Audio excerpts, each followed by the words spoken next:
ગઈકાલે રાત્રે એટલે કે આજના દિવસે વહેલી સવારે લગભગ 3:45 વાગ્યાના અરસામાં રાવપુરા જે પ્રેસ છે, સરકારી પ્રેસ, એમની સામે એક અજાણ્યા ઈસમની મૃત હાલતમાં લાશ મળેલી. પોલીસને જાણ થતાં તાત્કાલિક પોલીસની ટીમ પહોંચેલી અને આ મરણ જનારની ઓળખ યશ ઠાકુરના નામે થયેલી. સીસીટીવી કેમેરા, અન્ય સર્વેલન્સ અને હ્યુમન રિસોર્સિસના આધારે લોકલ પોલીસની ટીમો, એલસીબી અને સાથે સાથે ક્રાઇમ બ્રાન્ચની ટીમો પર આ ગુનો શોધવા માટે અલગ અલગ ટીમો બનાવીને કાર્યરત હતી. અને એમાં ગણતરીના કલાકોમાં જ આ બનાવની જાણ પોલીસને 5 વાગ્યાના અરસામાં થયેલી અને લગભગ 3 થી 4 કલાકમાં જ પોલીસને આની ભાળ મળી ગયેલી.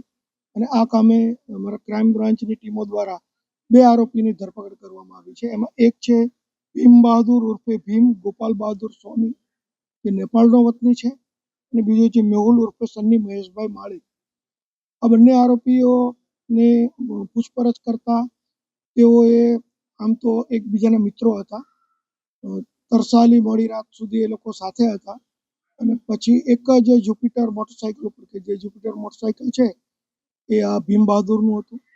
પેલું એસએસજી હોસ્પિટલની બહાર ચા પીવા માટે આવેલા, ત્યાં ભીમ બહાદુરના એક ભાઈની ચાની કેટલી છે ત્યાં, અને ત્યાં એ લોકોને અંદર અંદર મજાક કરતા બોલાચાલી થયેલી અને થોડી મારામારી પણ થયેલી.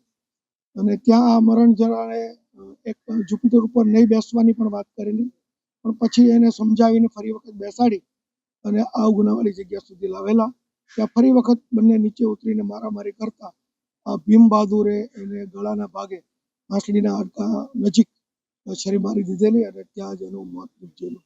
અને ત્યાર પછી આ બંને જે મહેશ માળી છે, મેહુલ માળી છે, એ અને આ ભીમ બહાદુર બંને જુપિટર લઈને ત્યાંથી નીકળી ગયેલા. આ બંનેની ધરપકડ કરી છે અને આગળની તપાસ જ્યાં રાવપુરાના પીઆઈ જાદવ કરી રહ્યા છે, એમને આ બંને આરોપી સોંપવામાં આવશે. આગળની કાર્યવાહી તેઓ